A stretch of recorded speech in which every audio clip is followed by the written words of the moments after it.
पालमपुर गांव में एक मुच्छड़ हलवाई रहता था। नाम तो उसका सत्तू था, पर मूछें बड़ी बड़ी होने के कारण उसका नाम मुच्छड़ हलवाई पड़ गया। वो हलवाई दिल का बहुत ही अच्छा था और ईमानदार भी था। सत्तू के हाथ की मिठाइयाँ बहुत ही स्वादिष्ट होती थी। इसी की वजह से दूर दूर से लोग उसकी मिठाइयाँ लेने आते थे। एक दिन पास के गांव से सरपंच जी आए। राम राम हो मुच्छड़ हलवाई। राम राम जी, आप इस गांव के तो नहीं लगते। तुमने सही कहा, मैं पास के गांव से आया हूँ और मैं उस गांव का सरपंच हूँ। ओ भाग हमारे, जो आप मेरी छोटी सी दुकान पर पधारे। सरपंच जी, कैसे आना हुआ मुझ हलवाई के पास?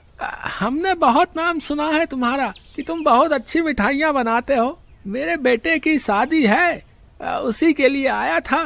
तुम्हें गांव आकर शादी में मिठाइयाँ बनानी है, वो भी सभी तरह की।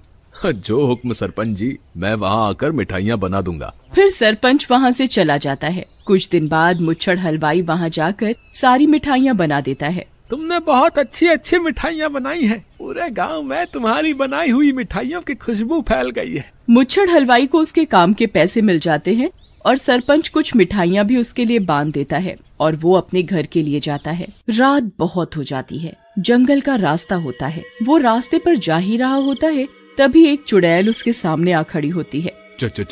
चुड़ैल, मर गया मैं तो।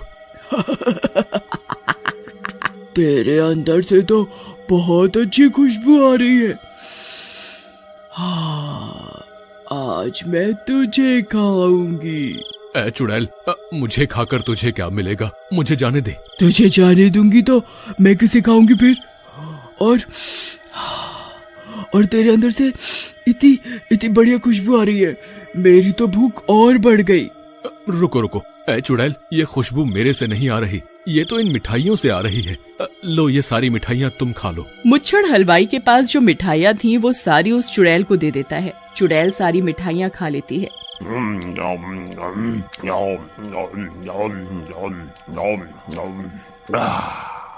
चुड़ैल को सभी मिठाई बहुत स्वादिष्ट लगती है।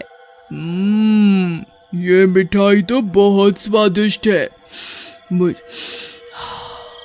मुझे और खानी है मिठाई। और मिठाई तो मैं तब लाऊंगा जब तुम मुझे जाने दोगी, क्योंकि मैं एक हलवाई हूँ और ये मिठाइयाँ मैंने बनाई हैं। मैं तुझे एक शर्त पर जाने दूंगी, तू मुझे रोज स्वादिष्ट मिठाइयाँ बनाकर खिलाएगा।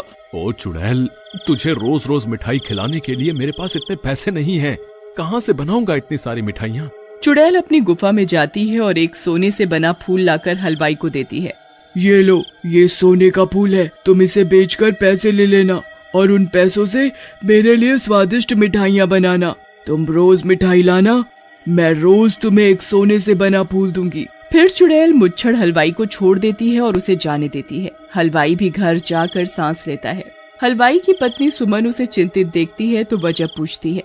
क्या हुआ आपको? इतने घबराए हुए से क्यों दिख रहे हो? और ये आपके पास सोने से बना फूल कहाँ से आया? अरे ओ भगवान, जरा सांस तो लेने दे, सब बताऊंगा।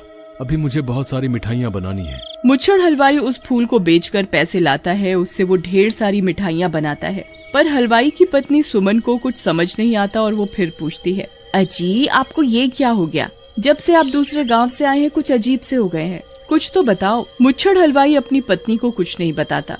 वो एक बड़े से टोकरे में बहुत सारी मिठाइयाँ रखता है और जंगल की तरफ चला जाता है।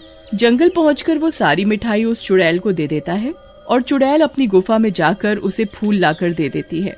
मुच्छड़ हलवाई रोज ढेर सारी मिठाइयाँ बनाता और रोज चुड़ैल को दे आता। चुड़ैल उसे रोज सोने का एक फूल देती, जिसकी वजह से धीरे धीरे मुच्छड़ हलवाई बहुत पैसे वाला हो गया।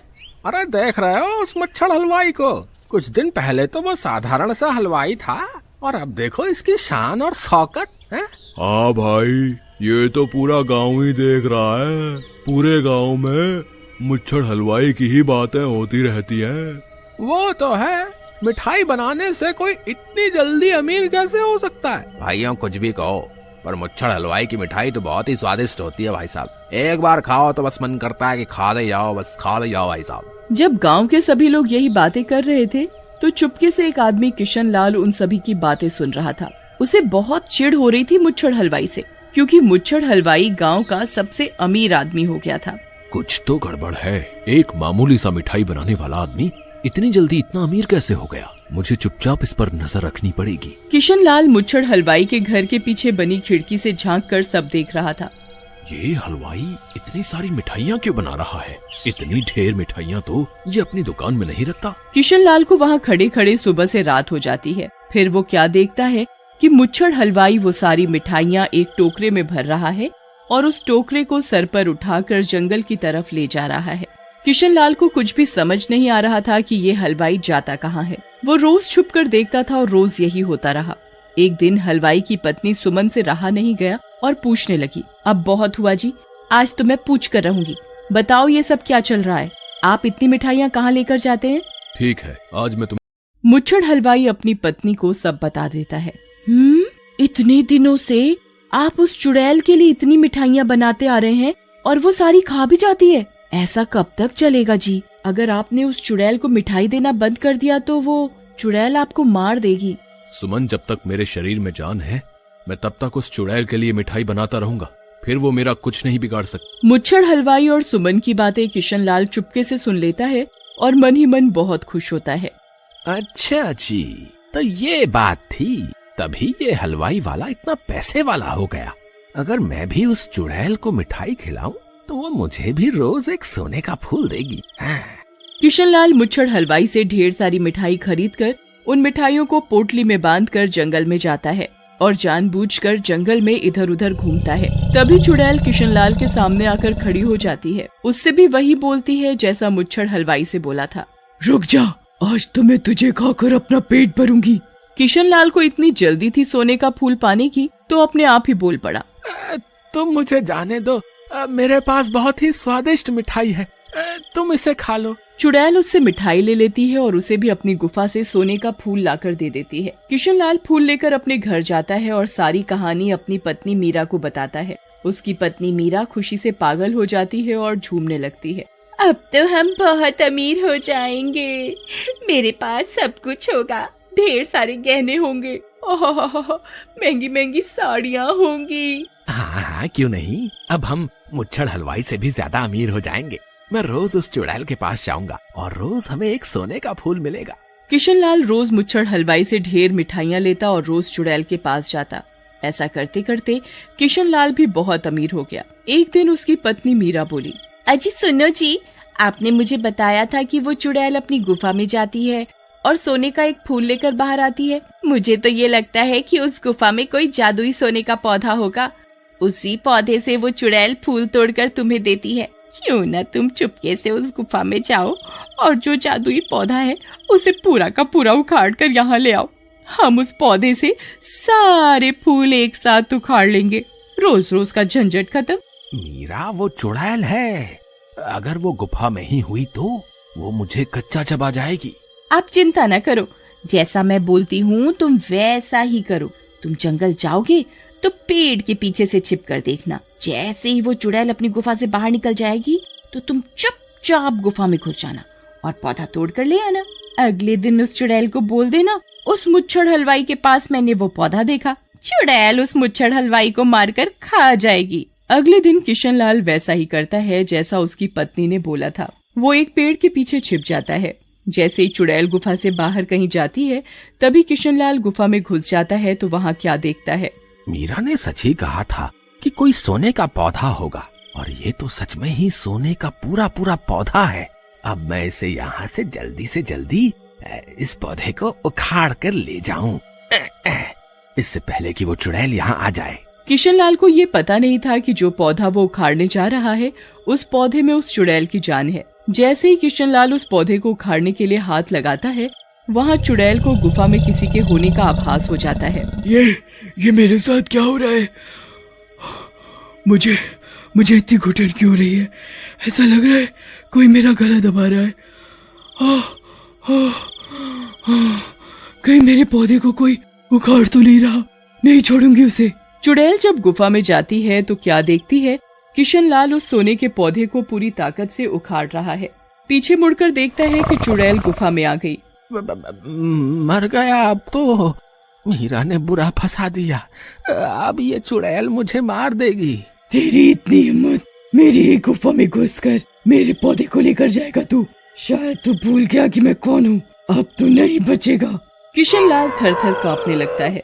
मुझे छोड़ दो, मुझे जाने दो, इसमें मेरी कोई गलती नहीं है, ये सब मैं अपनी पत्नी के कहने पर कह रहा था। हाँ। अच्छा, मतलब तुझे पता था कि मेरे पास सोने का पौधा है? वो पत्नी ने अंदाजा लगा लिया था कि सोने का फूल है तो पौधा भी जरूर होगा जिसमें से ये फूल आता है। मैं इसी पौधे से रोज तुझे फूल तोड़ कर देती थी।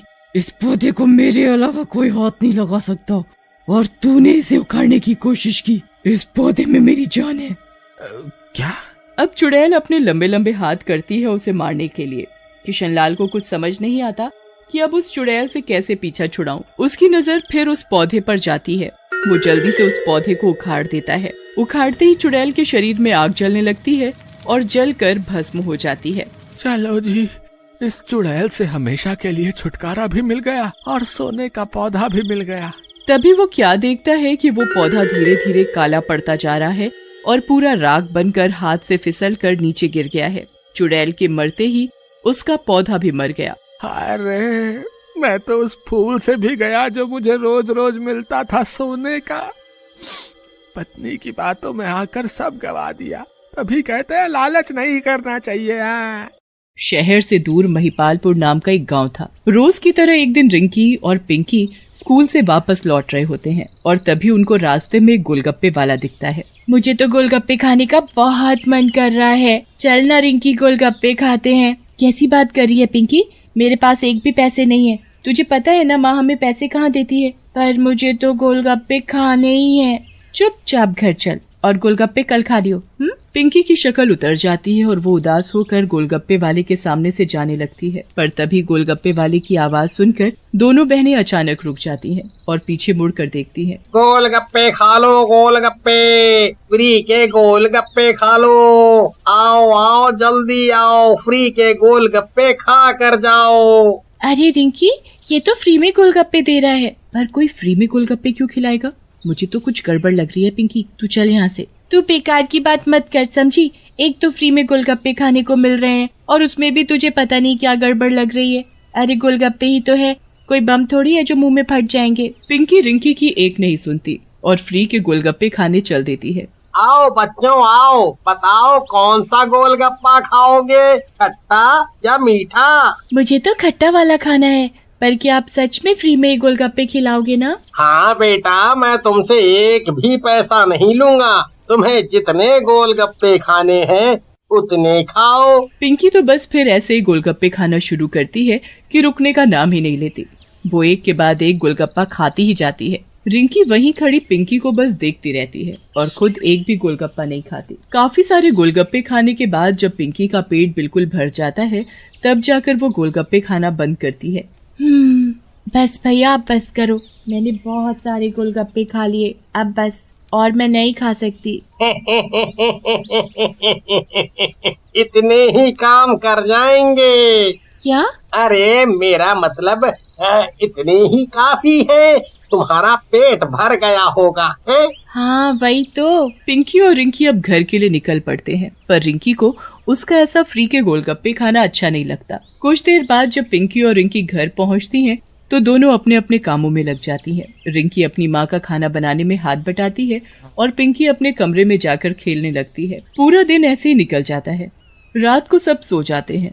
पिंकी और रिंकी भी अपने कमरे में सो जाते हैं। अगली सुबह जब रिंकी स्कूल के लिए उठती है और पिंकी को उठाने लगती है तो पिंकी को देखकर उसके होश ही उड़ जाते हैं। पिंकी के गाल गोलगप्पे की तरह गोल गोल हो रहे होते हैं। उसका पेट भी गोलगप्पे की तरह फूला हुआ होता है। रिंकी पिंकी की ऐसी हालत देखकर डर जाती है और जल्दी से उसे उठाती है। पिंकी पिंकी जल्दी उठो, ये देखो जरा तुम्हें क्या हो गया है। क्या है रिंकी? अरे पहले उठो तो और जाकर अपनी शक्ल शीशे में देखो। पिंकी उठकर बाथरूम में जाती है और शीशे में अपनी शक्ल देखकर डर जाती है और जोर जोर से रोने लगती है। ये मेरे चेहरे को क्या हो गया और ये मेरा पेट, हे भगवान ये मुझे क्या हो गया। पिंकी और रिंकी दोनों अपनी माँ के पास जाते हैं तो उनकी माँ भी पिंकी की ऐसी हालत देखकर घबरा जाती है। वो जल्दी से उसे डॉक्टर के पास लेकर जाती है तो पहले से काफी बच्चे बैठे होते हैं। जिनकी हालत बिल्कुल पिंकी जैसी हो रही होती है। सबके गाल फूले हुए और पेट मटके की तरह बाहर होता है। हे भगवान, ये क्या नई बीमारी आ गई हमारे गांव में। मुझे तो लगा था कि मेरी बेटी को क्या हो गया, और ये तो देखो कितने सारे बच्चे ऐसी हालत में बैठे हैं। मुझे भी कुछ समझ नहीं आ रहा कि ये आखिर कौन सी बीमारी है। मैंने तो आज तक कभी ऐसी बीमारी नहीं देखी, और ऊपर से ये इतने सारे बच्चों को एक साथ। समझ ही नहीं आ रहा कि मैं करूं तो क्या करूं। कुछ ही देर में सभी बच्चों के गाल और पेट और ज्यादा फूलने लगते हैं। ऐसा लगता है कि जैसे अभी सब फट जाएंगे। बेचारे बच्चे डर के मारे रो रहे होते हैं, पर उनके माँ बाप या डॉक्टर किसी को भी समझ नहीं आ रहा होता कि उन्हें कैसे ठीक किया जाए। धीरे धीरे वहाँ और भी लोग उसी हालत में आने लगते हैं। जाने क्या मुसीबत लग गई मेरे बच्चे को, इतना सुंदर था और अब देखो कैसा गोलगप्पा सा हो गया है। गोलगप्पा? क्या तुम सब बच्चों ने स्कूल के बाहर से गोलगप्पे खाए थे, वो भी फ्री वाले? हाँ, मैंने कल ही खाए थे और उन अंकल ने मुझसे पैसे भी नहीं लिए। हाँ, मैंने भी इसी के साथ ही खाए थे। धीरे धीरे सभी बच्चे बताते हैं कि सभी ने स्कूल के बाहर से फ्री के गोलगप्पे खाए हैं। अब रिंकी को शक होता है कि ये उन गोलगप्पों की वजह से ही हुआ है, वरना कोई ऐसे क्यों सबको फ्री में गोलगप्पे खिलाएगा। वो फिर सारी बात बताती है और सब रिंकी की बात सुनकर बड़े ही हैरान होते हैं। आप सब चिंता मत करो, हमें सबसे पहले तो इस गोलगप्पे वाले का पता निकालना होगा। मैं कल जब स्कूल जाऊंगी तब देखती हूँ कि आखिर। अगले दिन रिंकी अकेली स्कूल जाती है और स्कूल से आते वक्त वही गोलगप्पे वाला वहाँ फ्री में गोलगप्पे खिला रहा होता है। आओ आओ बच्चे, फ्री के गोलगप्पे खाओ, फ्री के। रिंकी उस गोलगप्पे वाले के पास जाती है और गोलगप्पे खाने की जगह उन्हें उठा उठा कर तोड़ने लगती है। सच सच बताओ कि क्या जादू किया हुआ है इन गोलगप्पों में, जो इन्होंने गाँव के बच्चों की ऐसी हालत कर दी। गोलगप्पे वाले को अपने गोलगप्पे टूटते देख बड़ा ही गुस्सा आता है। वो गुस्से में आग बबूला हो जाता है और एक भूत में बदल जाता है। तेरी इतनी हिम्मत जो तूने मेरे गोलगप्पों को हाथ लगाया, चल दूर हट मेरे गोलगप्पों से, वरना तुझे जान से मार डालूंगा। रिंकी की तो भूत को देखकर हालत खराब हो जाती है। भूत? तुम आखिर एक भूत हो, तभी तुमने ऐसा किया। मुझे कल ही शक था कि तुम ऐसे ही बच्चों को फ्री में गोलगप्पे नहीं खिला रहे, पर आज सब सच मेरे सामने आ गया है। अब सच सच बता दो कि तुम ऐसा क्यों कर रहे हो। आखिर इन छोटे छोटे बच्चों ने तुम्हारे क्या बिगाड़ा है। चुप कर पागल लड़की, वरना अच्छा नहीं होगा। लगता है तुझे अपनी जान प्यारी नहीं है। बस मुझे ये जानना है कि तुम ऐसा क्यों कर रहे हो। आखिर क्यों? तुम चाहते क्या हो आखिर? सब बच्चों को मारना चाहता हूँ मैं, एक एक बच्चे को मार डालूंगा। तुझे भी मार डालूंगा और बाकी सबको मार डालूंगा। इतना कहकर भूत और उसके गोलगप्पे का ठेला वहाँ से गायब हो जाता है। पर रिंकी को उतना तो समझ आ चुका होता है कि भूत ने ही ये सब किया है। वो जल्दी से अपने माँ बाप के पास जाती है और उनको सारी बात बताती है। पूरे गांव में भूत के फ्री के गोलगप्पे वाली बात फैल जाती है। बच्चों की हालत दिन पर दिन बुरी होती जा रही होती है, क्योंकि वो हर दिन और ज्यादा फूल रहे होते हैं। फिर कुछ लोग मिलकर एक तांत्रिक के पास जाते हैं और उनको सारी बात बताते हैं। मैंने ऐसे बहुत भूतों को ठिकाने लगाया है। ये खाने का लालच देकर बच्चों को अपने वश में कर लेते हैं और फिर उनका इस्तेमाल करके ताकत हासिल करते हैं। आप बस हमको बताओ। इसका एक ही उपाय है, थोड़ा कठिन तो है, पर अगर तुम लोग अपने बच्चों को बचाना चाहते हो तो तुमको ये करना तो पड़ेगा ही। आप बस हमको बताओ, हम गांव वाले अपने बच्चों को बचाने के लिए कुछ भी करेंगे। तो ठीक है, फिर यहाँ से करीब 50 किलोमीटर की दूरी पर एक जंगल है। उस जंगल में एक छोटा सा तालाब है। उस तालाब का पानी जादुई है। वो पानी हमेशा उबलता रहता है, पर अगर कोई सच्चा इंसान उसे हाथ लगाए तो वो बिल्कुल ठंडा होता है। उस पानी को तुमको यहाँ लेकर आना है और भूत पर छिड़कना है। उस पानी से उस भूत का अंत होगा और उसी से सभी बच्चे वापस पहले जैसे हो जाएंगे। बस इसके अलावा मेरे पास कोई और उपाय नहीं जिससे उसका अंत हो सके और गांव के सभी बच्चे ठीक हो सकें। अब गांव के लोगों को ये चिंता सताने लगती है कि उस घने जंगल में जाएगा कौन। पर तभी रिंकी वहाँ जाने का फैसला लेती है। उसके माँ बाप उसे बहुत मना करते हैं, पर वो अपनी बहन और दोस्तों को बचाने के लिए खुद ही जाने का फैसला करती है। वो उसी वक्त वो जादुई पानी लेने के लिए निकल पड़ती है। पूरा दिन चलने के बाद वो जैसे तैसे उस जंगल में पहुंच जाती है और उस जादुई पानी को ढूंढ लेती है जो उबल रहा होता है। रिंकी जल्दी से उसे एक बोतल में भरकर घर ले आती है और अगले ही दिन स्कूल के बाहर जाकर उस गोलगप्पे वाले का इंतजार करने लगती है। गांव के बाकी लोग भी वहाँ छुपकर खड़े होते हैं। थोड़ी देर बाद ही वहाँ वो भूतिया गोलगप्पे वाला आ जाता है। अब देखती हूँ इसे तो आज मैं इसको मार ही डालूंगी। आओ आओ फ्री के गोलगप्पे खाओ, आओ आओ। अब तू हमें पागल नहीं बना सकता, समझा? मुझे तेरा सारा सच पता चल चुका है, अब तू नहीं बच पाएगा। गोलगप्पे वाला भूत के रूप में बदल जाता है और रिंकी को डराने लगता है। मैंने तुझे कल ही समझाया था ना, फिर भी तेरी इतनी हिम्मत तो तू आज फिर आ गई। अब आज तू मुझसे बच नहीं पाएगी। पर रिंकी तभी अपनी जादुई पानी की बोतल खोलती है और उस भूत के ऊपर डाल देती है। भूत का शरीर आग की तरह जलने लगता है। कुछ ही देर में वो भूत राख में बदल जाता है। आज इस भूत का अंत हो गया। तुम्हारा एहसान हम गांव वाले कभी नहीं भूलेंगे। अब जल्दी से ये पानी सभी बच्चों पर छिड़क दो। जादुई पानी को जल्दी से सभी बच्चों पर छिड़का जाता है और सब बच्चे ठीक